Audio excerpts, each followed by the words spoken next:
시편 58편은 죄악과 불의가 가득한 세상에서 성도가 어떤 자세를 가지고 살아야 할지를 교훈해 주는 말씀입니다.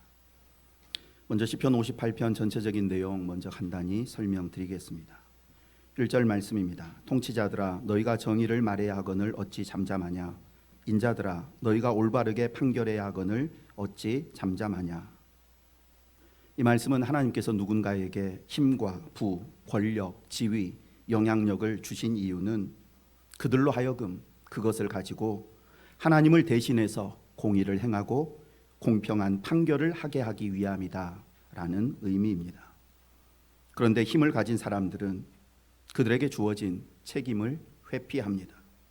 불의를 보고도 침묵하고 뇌물을 받고 왜곡된 판결을 내리며 심지어 하나님께서 주신 그 힘과 권력으로 가난하고 힘없는 사람들을 착취하고 폭력을 행사합니다. 이러한 현실을 안타깝게 바라보던 다윗은 그들을 향해서 왜 하나님의 뜻을 따라서 정의와 공평을 행하지 않고 오히려 불의와 폭력만을 일삼는지 묻습니다.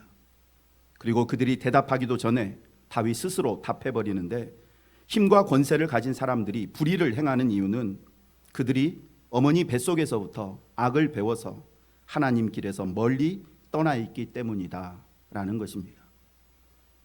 계속해서 6절부터 9절까지의 말씀을 통해서 다윗은 죄 짓는 일이 일상이 되어버린 그들에게서 더 이상 그 어떤 변화도 기대할 수 없다고 판단하며 하나님께 그들을 심판해 달라고 간구합니다. 아무리 외쳐도 듣지 못하는 귀머거리 독사와 같은 그들을 심판하셔서 그들이 더 이상 힘없고 가난한 사람들을 착취하고 괴롭히지 못하도록 하나님의 뜻을 대적하여 하나님의 영광을 가리는 일을 하지 못하도록 하나님이 직접 막아달라고 간구합니다. 끝으로 10절과 11절 말씀에서 다윗은 하나님께서 틀림없이 악인들을 심판하심으로 그동안 고난받던 의인들이 기뻐하게 되고 훼손된 하나님의 영광이 회복될 것을 확신하며 기쁜 마음으로 기도를 마칩니다. 이제 이러한 이해를 가지고 시편 58편 말씀 좀 더 깊이 묵상하며 하나님의 말씀을 듣겠습니다. 말씀드린 것처럼 다윗은 1절 말씀을 통해서 불의와 불법을 행하는 통치자들을 호되게 책망하며 질타하고 있습니다. 그렇다면 여기서 다윗이 책망하고 저주하고 있는 통치자들은 구체적으로 어떤 사람들을 지칭할까요? 우리는 보통 통치자다라고 하면 나라의 위정자들이나 사회적 지위가 높은 사람들만을 지칭한다 이렇게 생각을 하고 내가 통치자다라는 사실은 생각하지 못합니다. 하지만 통치자는 특정 계층에 있는 사람들만 지칭하는 표현이 아니라 우리 모두를 지칭하는 표현으로 이해해야 합니다. 왜냐하면 통치자 이 단어의 의미가 힘과 권력을 가지고 누군가를 다스리는 사람이라고 할 때 하나님께서는 이 세상을 창조하신 다음에 창조하신 이 세상을 통치하고 다스릴 수 있는 권세를 우리 모든 인간에게 주셨기 때문입니다. 그런 의미에서 모든 인간은 이 세상을 바르고 공정하게 다스릴 책임이 있는 통치자의 위치에 있는 사람들이라 할 수 있습니다. 또한 모든 사람이 통치자의 위치에 있다고 말할 수 있는 보다 현실적인 이유는 아무리 힘이 없고 낮은 위치에 있는 사람이라 할지라도 그가 가지고 있는 그 작은 힘으로 누군가에게는 영향력을 행사하기 때문입니다. 예를 들어서 부모는 자녀에게 영향력을 행사하고 형은 동생에게, 과장은 대리에게, 선임은 후임에게 영향력을 행사하는 저마다 통치자의 위치에 있는 것입니다. 이처럼 하나님께서는 우리 모두에게 다른 사람에게 영향력을 행사할 수 있는 크고 작은 다양한 힘과 능력과 지위와 직분을 주셨습니다. 그러므로 다윗의 기도에 책망과 저주를 받는 대상으로 등장하는 통치자는 우리 모두를 지칭한다고 할 수 있고, 결국 시편 58편 말씀은 크던 작던 자신이 가진 힘과 영향력과 물질과 지위를 바르게 사용하지 않는 모든 사람들을 향한 책망과 경고의 말씀이라 할 수 있습니다.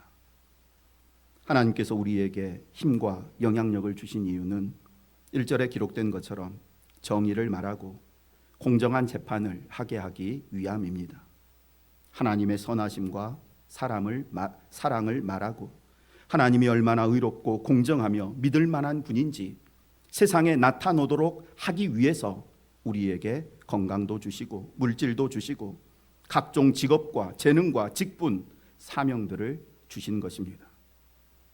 그런데 우리는 우리에게 주어진 그 부와 성공과 지위가 위협받을까 봐, 손해볼까 봐 두려워서 불의를 보고도 못 본 채 외면하고 침묵하며 오히려 내가 가지고 있는 것들을, 더 많은 것들을 얻기 위한 수단으로 사용해서 불법적이고 불공정한 일들을 아무렇지도 않게 자행합니다. 계속해서 2절 말씀에서는 그들은 정의를 외면하고 부당한 재판을 할 뿐만 아니라 더욱 적극적으로 악을 행하면서 다른 사람들의 삶을 파괴하는 폭력적인 삶을 살고 있다고 고발합니다. 아직도 너희가 중심에 악을 행하며 땅에서 너희 손으로 폭력을 달아주는도다. 특별히 다윗은 모든 죄악과 폭력의 근원이 마음이라고 강조합니다. 너희가 중심에 악을 행하며, 인간의 행위는, 모든 행위는 마음에서부터 시작되는데 그 마음이 악하기 때문에 폭력적인 언행이 나온다는 것입니다. 마음이 어둡고 부정적이고 악하고 더럽기 때문에 부정적이고 어둡고 더럽고 악한 말과 행동을 하는 것입니다. 아니라고 부정하고 항의해봐야 소용없습니다. 매사에 부정적이고 짜증과 불만이 가득한 말을 하면서도 사실 내 마음은 그렇지 않다고 말하고 싶은 분이 계시면 다음과 같이 말씀하신 예수님께 따지고 항의하십시오. 누가복음 6장 45절 말씀 함께 읽겠습니다. 선한 사람은 마음에 쌓은 선에서 선을 내고 악한 자는 그 쌓은 악에서 악을 내나니 이는 마음에 가득한 것을 입으로 말함이니라. 마음에 가득한 것을 입으로 말함이니라. 그러므로 그 사람이 무슨 말을 하는지, 그 말을 어떻게 하는지 들어보면 그 사람 속에 무엇이 들어있는지 알 수 있습니다. 우리가 흔히 사용하는 저 사람은 말은 저렇게 퉁명스럽고 차갑게 해도 마음은 순수하고 따뜻하다라는 이 표현과는 전혀 다른 의미입니다. 정말 마음은 따뜻한데 표현력이 부족해서 차갑게 느껴지는 것이라면 주변 사람들도 대부분 그것을 알게 되고 그 말을 듣는 상대방 역시 그렇게 큰 상처와 아픔을 받지 않습니다. 마음은 착하고 따뜻한데 말을 퉁명스럽게 하는 그런 경우는 사실 극히 드물고 대부분의 가시돋친 말, 불평과 불만의 말은 병들고 부패하고 딱딱한 마음에서부터 나옵니다. 그러므로 마음에 가득한 것을 입으로 말한다는 예수님의 이 말씀이 진리임을 믿고 요즘 내가 사용하는 언어와 말투가 어떠한지를 점검하며 그것을 통해서 여러분의 마음 상태를 정확히 파악하시기를 원합니다. 물론 마음속에 있는 모든 생각, 감정, 계획이 모두 말과 행동으로 옮겨지지는 않습니다. 그러나 분명한 것은 아무런 생각이나 감정이나 의지 없이 즉흥적으로 행해지는 말과 행동은 거의 없다는 사실입니다. 아주 가끔은 자신의 생각이나 감정이나 의지와 상관없이 거의 본능적으로 나오는 말과 행동들이 있기는 하지만 그러나 거의 대부분 우리의 말과 행동은 평소 우리 마음속에 있는 생각, 감정, 의지로부터 나오게 됩니다. 그러므로 악하고 부정적이며 상처와 아픔을 주는 말을 하는 사람이 그의 언행을 고치기 위해서는 반드시 마음을 새롭게 해야 합니다. 마음을 새롭게 하기 전에는 결코 그의 언어와 삶의 모습이 달라지지 않습니다. 다윗은 2절 하반절 말씀에서 마음속에서 만들어진 것들이 외부로 드러나게 된다는 것을 장사꾼이 물건을 저울에 달아서 파는 것에 비유하며 설명합니다. 너희 손으로 폭력을 달아서 주는도다. 시장이나 마트에 가서 돼지고기 한 근만 주세요 라고 말하면 가게 주인이 어떻게 합니까? 그냥 눈대중으로 일단 큰 덩이 하나를 떼서 바로 그냥 봉지에 담아서 구매자에게 건네줍니까? 그렇지 않습니다. 일단 떼어놓은 고기를 저울에 달아서 자기가 알고 있는 이 600g에서 넘어가면 조금 떼어내고 부족하면 덧붙여서, 그래서 가급적 600g에 정확히 맞춰서 그것을 전해줍니다.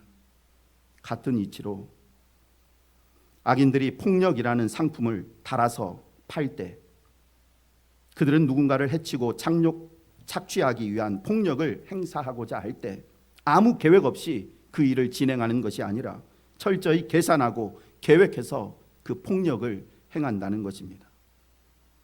마음에서 계획한 악을 땅에서, 즉 그의 삶의 현장에서 폭력적인 행위로 실행합니다.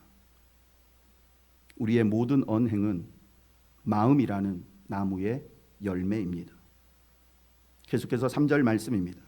악인은 모태에서부터 멀어졌으며 나면서부터 곁길로 나아가 거짓을 말하는도다. 다윗은 악인들이, 보다 정확히 말하면 모든 인간이 불의와 불법을 행할 수밖에 없는 근본적인 이유가 그들의 타락한 본성에 있음을 지적합니다. 사람들이 불의와 불법을 행하는 이유는 환경적이거나 후천적인 영향 때문이 아니고 태어날 때부터 죄에 오염된 본성을 가지고 태어났기 때문에 죄악을 저지른다는 것입니다. 실제로 우리 모두는 본성이 부패해서 근본적으로 선을 행할 수가 없는 존재입니다.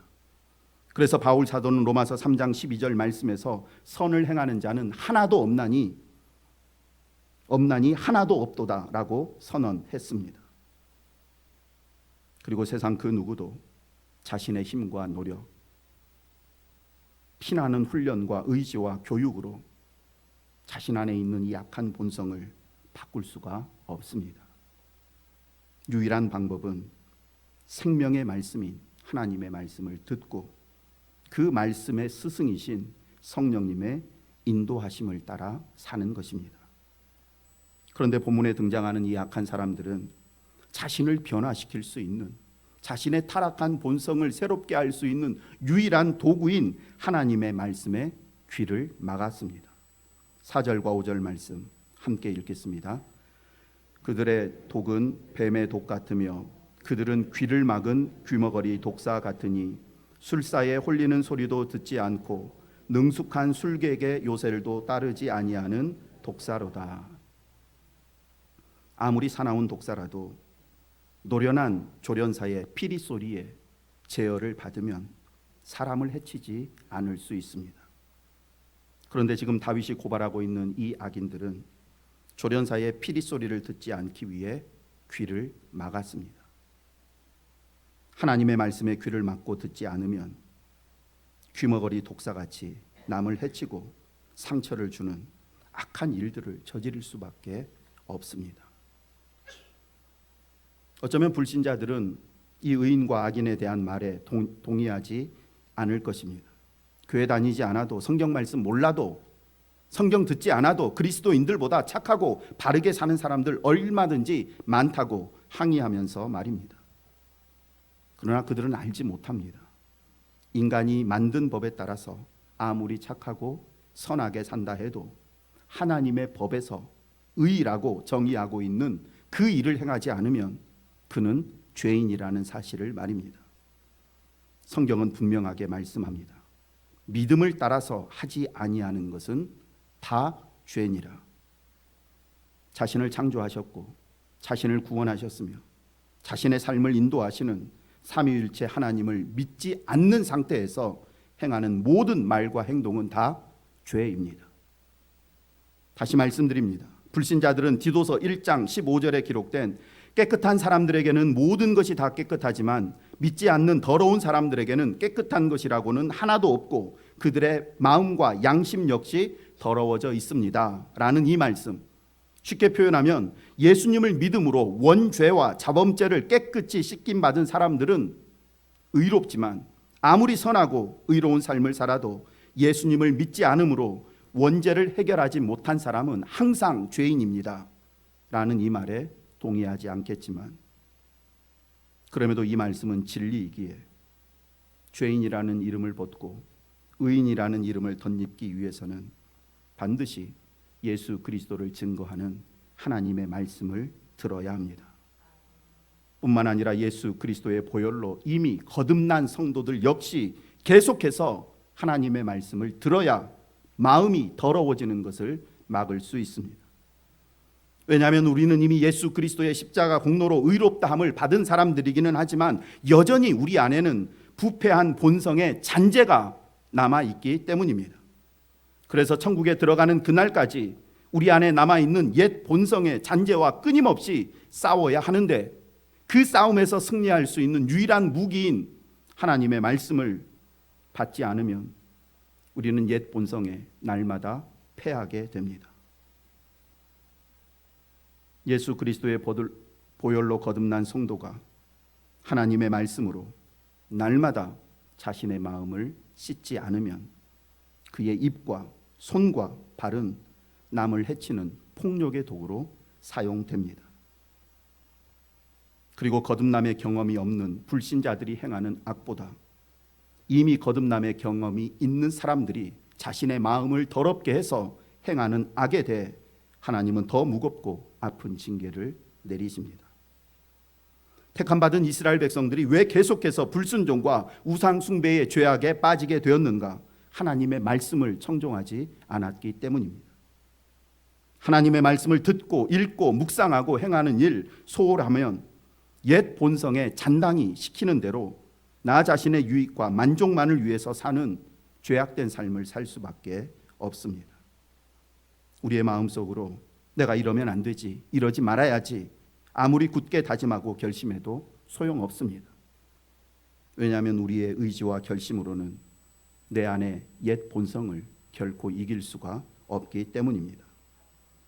하나님의 말씀을 듣고 그 말씀을 읽고 그 말씀에 순종하는 길에서 멀어지면 우리는 10중 8구 귀머거리 독사가 되어서 하나님께 괴로움을 주고 주변 사람들에게 상처를 주며 결국 나 자신까지 해롭게 하는 존재가 되어버립니다. 그러므로 하나님과 주변 사람들을 해치고 상처를 주는 독을 뿜어내는 독사의 삶을 살지 않기 위해서 주야로 주의 말씀 묵상하며 말씀을 듣는 자리 더욱 사모하시기를 원합니다. 무엇보다 말씀을 듣는 자리에 나오셨으면 말씀을 제대로 들으시기를 원합니다. 계속해서 6절부터 9절 말씀에는 귀머거리 독사가 되어서 온갖 악과 불의를 행하는 자들을 향한 다윗의 저주가 기록되어 있습니다. 하나님이여 그들의 입에서 이를 치아를 꺾으소서. 여호와여 젊은 사자의 어금니를 꺾어내시며 그들이 급히 흐르는 물같이 사라지게 하시며 겨누는 화살이 꺾임 같게 하시며 소멸해 가는 달팽이 같게 하시며 만삭되지 못하여 불쌍한 아이가 햇빛을 보지 못함 같게 하소서. 가시나무 불이 가마를 뜨겁게 하기 전에 생나무든지 불붙는 나무든지 강한 바람으로 휩쓸려 가게 하소서. 다윗의 이 기도를 보다 노골적으로 표현하면 다음과 같습니다. 하나님, 누구누구가 이빨이 다 빠진 사자처럼 무능력한 존재가 되게 해주시고 저들의 모든 계획이 순식간에 빠져나가는 물처럼 수포로 돌아가게 하시며 목표물을 마치기 위해 활시위를 당기다가 삑살이 나게 해주시고 뜨거운 바위를 지나다 바싹 말라 죽는 달팽이처럼 그의 모든 삶이 허무하게 끝나게 하시고 저들의 모든 시도가 빛도 보지 못한 채 사라지게 하옵소서. 하나님, 지금 저 사람들이 가마솥에 다양한 재료를 넣고 국이 맛있게 끓어오르기만을 기다리고 있는데 하나님께서 국이 끓기도 전에 강한 바람으로 불을 꺼버리심으로 저들이 준비한 음식을 하나도 먹지 못하게 하옵소서. 악인들의 행위 하나하나를 언급하며 거친 표현으로 저주하는 것보다 이렇게 비유와 은유를 통해서 악인들의 삶 전체를 저주하는 것이 훨씬 무겁고 쇼킹하게 다가옵니다. 그런데 이런 말씀을 읽다 보면 그 대상이 아무리 약한 사람이라도 어떻게 성도가 이렇게 잔인한 기도를 드릴 수 있을까? 아무리 그래도 원수까지 사랑하라는 가르침을 받은 성도가 드릴 기도는 아니지 않느냐 반문할 수도 있습니다.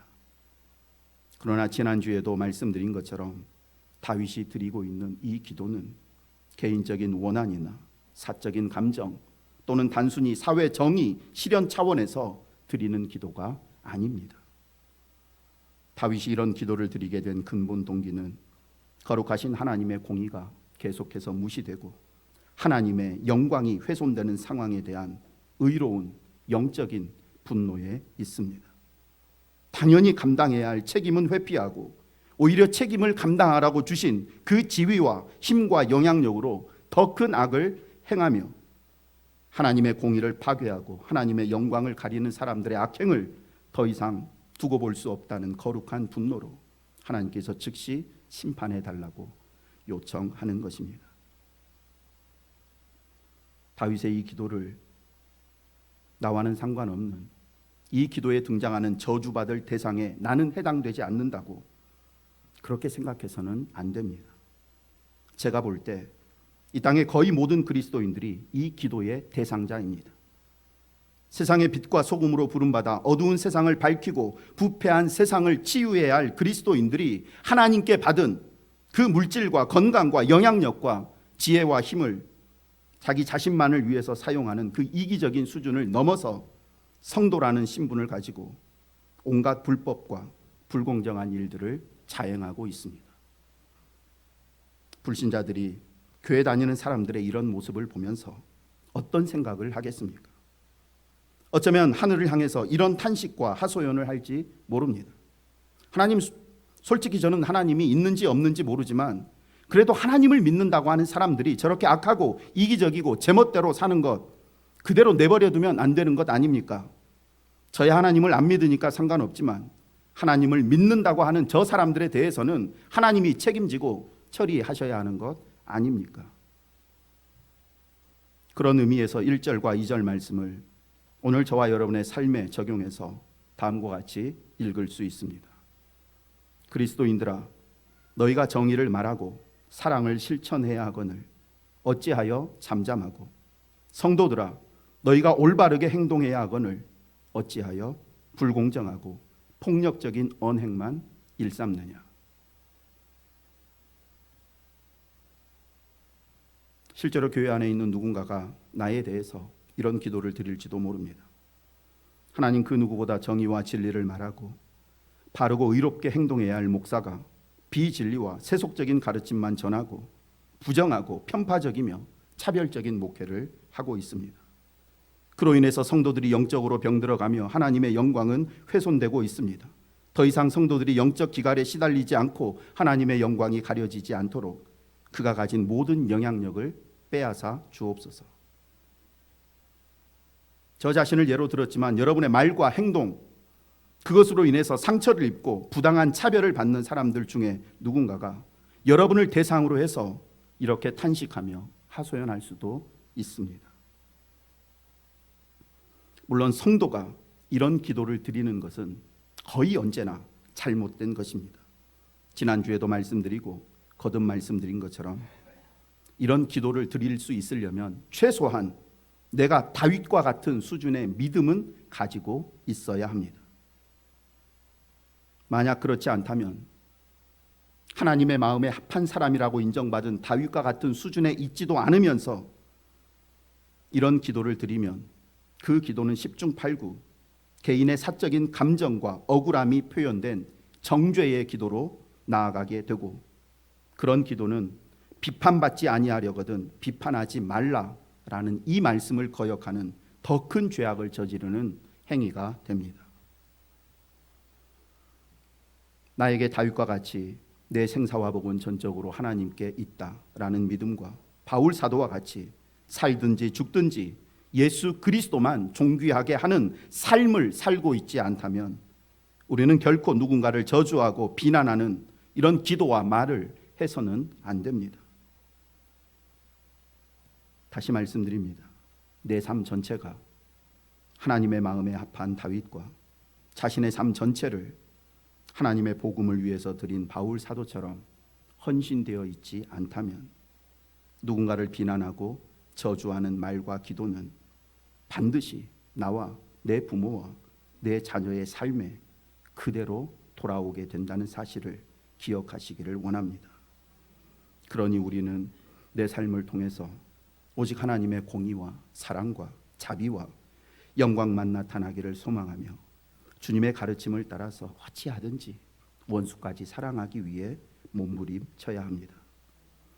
또한 우리 각자는 혹시라도 믿음 없는 어떤 세상 사람들이나 불신자들의 원망 하소연, 또는 정말 다윗과 같은 하나님의 마음에 합한 사람이 드리는 기도 속에 저주의 대상으로 등장하는 그 불행한 삶을 살아서는 안 됩니다.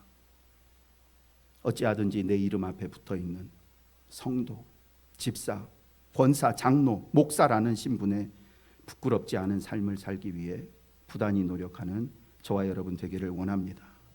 하나님의 자녀로서 당당함은 가지고 사시되, 그러나 하나님의 백성으로 언제나 의롭고 바르고 겸손하게 살면서 나를 살리기 위해 십자가에서 대신 죽으신 그 예수님의 이름으로 사랑과 자비, 위로와 축복을 전하는 삶을 살기를 원합니다.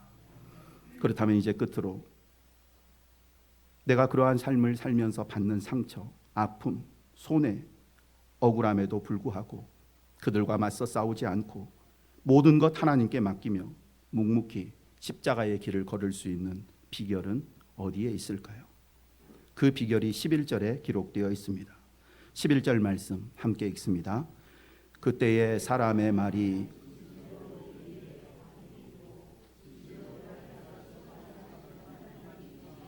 하리로다. 아멘. 살아계신 하나님이 언젠가 내 삶과 이 땅에서 일어나는 모든 일들을 공정하게 심판하실 것이라는 이 믿음을 소유하는 것이 묵묵히 십자가의 길을 걸을 수 있는 비결입니다. 오늘 설교 제목이 무엇입니까? 심판하시는 하나님이 계신다. 저와 여러분에게는 누가 계신다고요? 모든 것을 공정하게 심판해 주실 하나님이 계십니다. 그러니 여러분이 성도라는 이름 때문에 당하는 고난, 핍박, 손해, 억울한 상황으로 인해서 낙심하거나 반대로 분노를 표출하며 스스로 원수 갚으려 하지 않기를 원합니다. 또한 이 세상에서 잠시 형통하게 살아가는 악한 사람들의 모습 부러워하며 흔들리지 마시고 오직 예수 그리스도만을 바라보며 끝까지 믿음의 길, 십자가의 길을 걸으시기를 원합니다. 십자가의 길, 믿음의 길 걷는 동안 받은 상처, 아픔, 손해, 괴로움에 대해서는 하나님께서 반드시 보상해 주십니다. 말씀을 마칩니다. 답답하고 괴롭고 가슴 아프고 억울한 일이 있을 때 결국에는 모든 사람이 진실로 의인에게 갚음이 있고 진실로 땅에서 심판하신 하나님이 계시다. 결국 의인이 인정받고 상을 받는구나. 과연 하나님은 살아계시는구나 라고 인정하게 될 것이라고.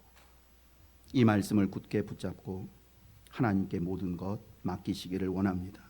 환난과 핍박 중에 낙심하거나 절망하지 마시고 분노하거나 대적하지도 마시고 나를 위해서 자신을 내어주신 예수님의 발자취를 따라가는 저와 여러분 되기를 간절히 소망합니다. 이제 오늘 주신 말씀 생각하면서 하나님께 결단의 기도를 드리겠습니다. 나는 부모로서, 그래도 나이든 연장자로서, 목사와 장로로서, 그래도 몸이 건강한 사람으로서, 직장에서 높지는 않지만 누군가의 상사로, 성도로 마땅히 해야 할 책임을 감당하며 하나님 대신 하나님의 선하심과 사랑과 자비를 드러내는 삶을 살고 있는지, 만약 그렇지 못하고 하나님의 이름이라는 이 귀한 이름을 가지고서 오히려 주변 사람들 아프게 하고 하나님의 영광을 가리고 있지는 않는지 돌아보면서 모든 것을 나에게 맡기라, 내가 결국 판단한다고 말씀하시는 하나님의 말씀 앞에서 그동안의 우리의 잘못을 회개하고 주님께 모든 것 맡기며 기다릴 수 있는 의지를 달라고 이 시간 결단의 기도 드리겠습니다. 하나님 아버지, 하나님께서 왜 나에게 생명을 주시고 건강을 주시며 많지는 않지만 물질을 주시고 누군가에게 영향력을 끼칠 수 있는 힘을 주셨는지, 무엇보다 오늘 이 자리에 나와 하나님의 말씀을 듣게 하셨는지 그 이유를 잊지 않게 하여 주옵소서. 하나님의 말씀을 그 누구보다도 많이 들었으면 그만큼 하나님의 말씀대로 살아가는 책임을 감당해야 되는데 오히려 하나님의 말씀을 들은 것이 나를 더 교만하고 딱딱하게 바리새인으로 만들어서 주변 사람들을 주의 말씀으로 더 아프게 하며 상처를 주는 악한 삶을 살고 있지는 않은지 돌아보게 하여 주시고, 어찌하든지 하나님 앞에 나오면 나올수록 나 자신은 사라지고 내 안에 계시는 예수님만 드러나는 아름다운 인생들이 될 수 있도록 도와주옵소서. 저희를 세상을 밝히고 상처 입은 세상을 치유하는 빛과 소금으로 불러주셨사오니, 저에게 맡겨주신 이 사명 감당하기 위해서 저희들의 시간도 물질도 건강도 온 마음도 기꺼이 사용할 수 있도록 도와주옵소서. 사랑하는 모든 성도들 책임있는 그리스도인들이 되어서 이 땅 가운데서 하나님의 영광 드러내는 삶을 살기를 원합니다. 그러기 위해서 주야로 주의 말씀 듣게 하여 주시고, 하나님의 말씀 앞에 겸손히 우리 자신을 돌아보는 사람들이 될 수 있도록 도와주옵소서. 하나님, 하나라도 조금씩이라도 우리의 삶이 달라지며 변화되며 깨끗해지며 성결해질 수 있도록 성령 하나님 저희들을 지도해 주시고 붙잡아 주시고 의롭게 하여 주옵소서. 모든 말씀 예수님 이름으로 기도드립니다. 사랑의 하나님 아버지, 감사합니다. 하나님께서 왜 나에게 아직도 이렇게 호흡할 수 있는 생명을 주시고 건강을 주시며 많지는 않지만 물질도 주시고 이런저런 다양한 달란트도 주셨는지 절대 잊지 않게 하여 주옵소서. 그것 가지고 하나님을 증거하라고, 하나님의 이름으로 어려운 사람들 도우며 일으키며 예수 생명 전하라고 하셨는데, 하나님께서 주신 그 귀한 새 생명, 거듭난 이 새 생명을 여전히 나 자신의 만족과 유익, 내 자존심 지키는 데만 사용하는 악한 삶을 살았던 저희들 용서하여 주시고, 이제는 우리의 삶 전체가 하나님을 증거하는 대리자로서의 삶이 될 수 있도록 은혜를 베풀어 주옵소서.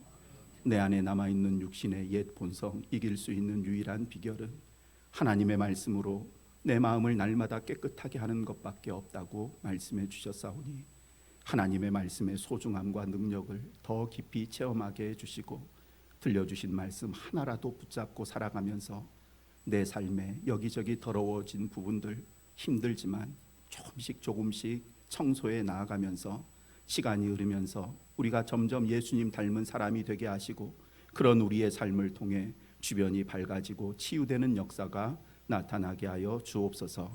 예수님 이름으로 기도드립니다. 아멘.